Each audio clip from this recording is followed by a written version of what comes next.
मित्रों नमस्कार। आप सभी का स्वागत है हमारे चैनल योग और अध्यात्म पर। मित्रों, आज हम बात करेंगे एक अत्यंत प्राचीन ग्रंथ के बारे में जिसका नाम है शिव स्वरोदय।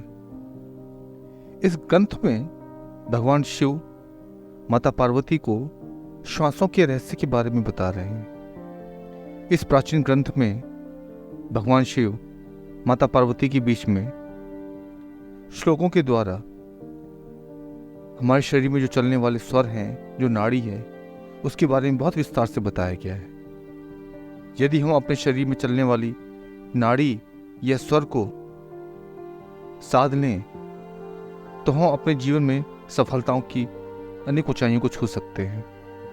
आने वाली दुर्घटनाओं, विपत्तियों से अपना बचाव कर सकते हैं। तो आइए अब हम जानते हैं कि श्वासों के स्वरों के रहस्यमय संसार के बारे में, जिसके बारे में बहुत कम लोगों को जानकारी है और यह ज्ञान बहुत दुर्लभ है।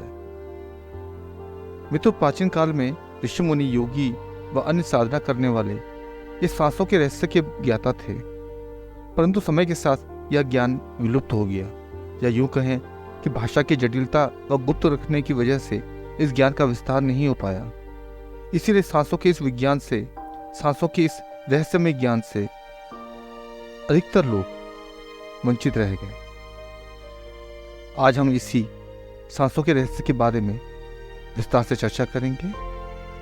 हम अपने संपूर्ण जीवन में जो भी क्रिया करते हैं उसका सीधा संबंध हमारी सांसों से होता है, परंतु हमें इसका ज्ञान ना होने के कारण हम अनेक दुर्घटनाओं या घटनाओं का शिकार हो जाते हैं और शारीरिक, मानसिक व आर्थिक नुकसान का हमें सामना करना पड़ता है।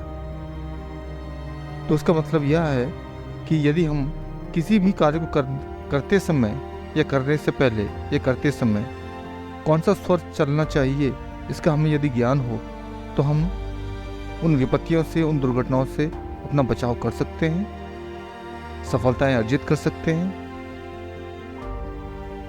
तो मित्रों, हमारी प्रत्येक जो क्रिया है हमारी सांसों से ही प्रभावित होती है।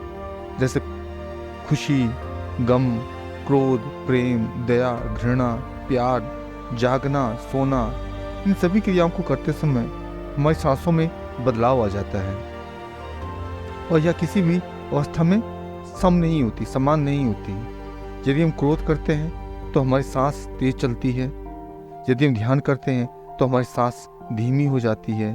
तो इसका आशय ये है कि विभिन्न अवस्थाओं में हमारी सांस भी भिन्न भिन्न प्रकार की हो जाती है। यदि हम इसको समझ लें तो हम अनेक विपत्तियों से छुटकारा पा सकते हैं।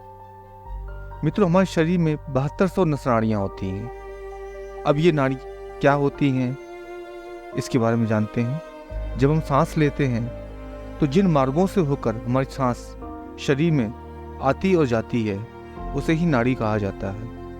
मनुष्य के पूरे शरीर में नाड़ियों का जाल बिछा हुआ है।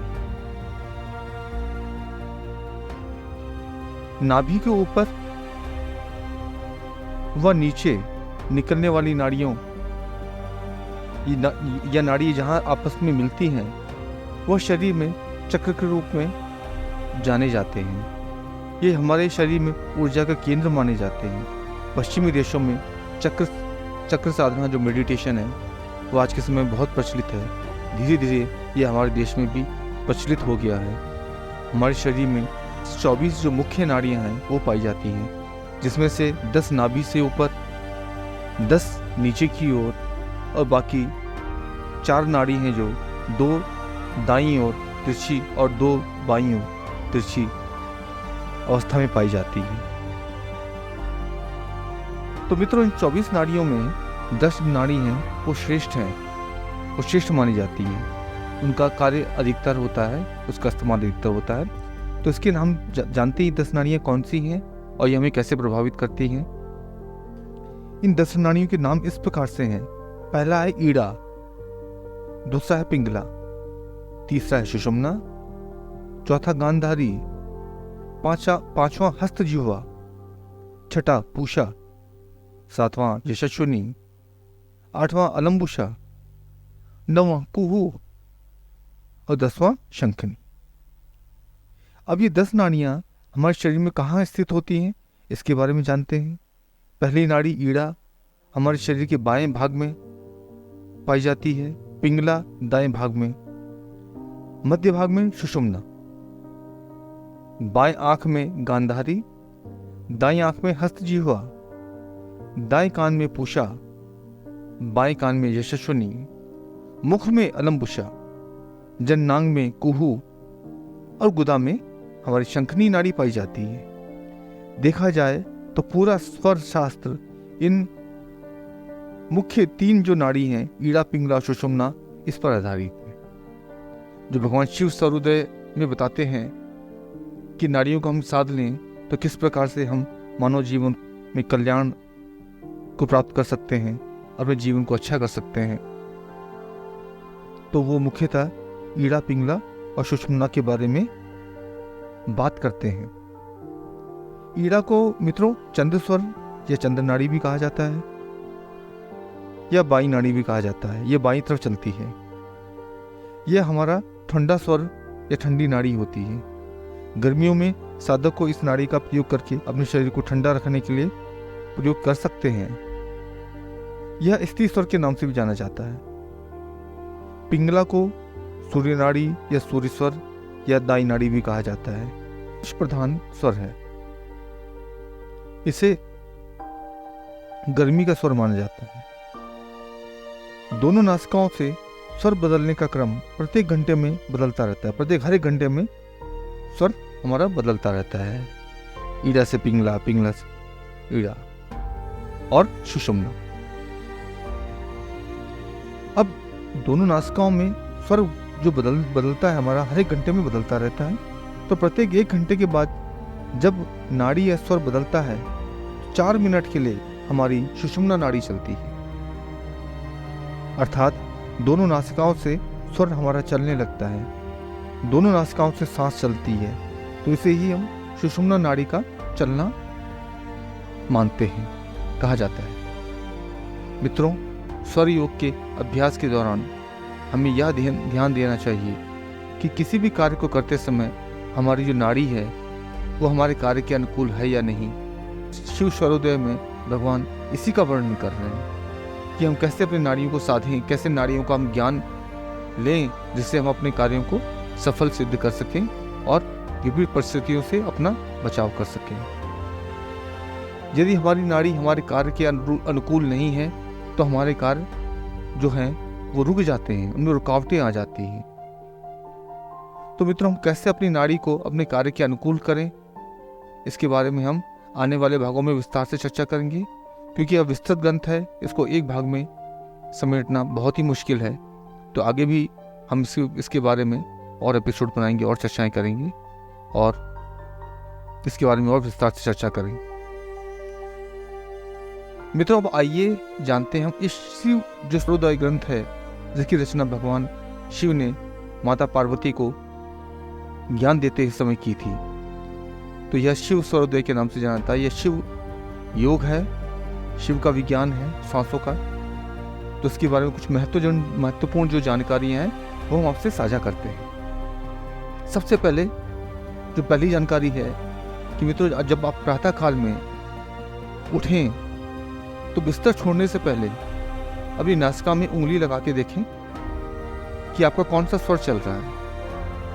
पहचान होने पर ये दायां स्वर है या बायां स्वर है या चंद्र नाड़ी है या सूर्य नाड़ी है, इसकी पहचान होने पर दोनों हाथों से प्रणाम करते हुए अपने इष्ट का, अपने प्रभु का स्मरण करें। आज के दिन के लिए प्रभु से मंगल की कामना करें और फिर जो नाड़ी चल रही है, जो स्वर चल रहा है, वही पैर पृथ्वी पर सर्वप्रथम रखें। दूसरा है मित्रों, पानी हमेशा जब आपका बायां स्वर चले यानी ईड़ा स्वर चले तो उसके चलने पर ही पानी को पीना आरंभ करना चाहिए। तीसरा है मित्रों, सोते समय ध्यान रखें आपका दाहिना स्वर यानी सूर्य नाड़ी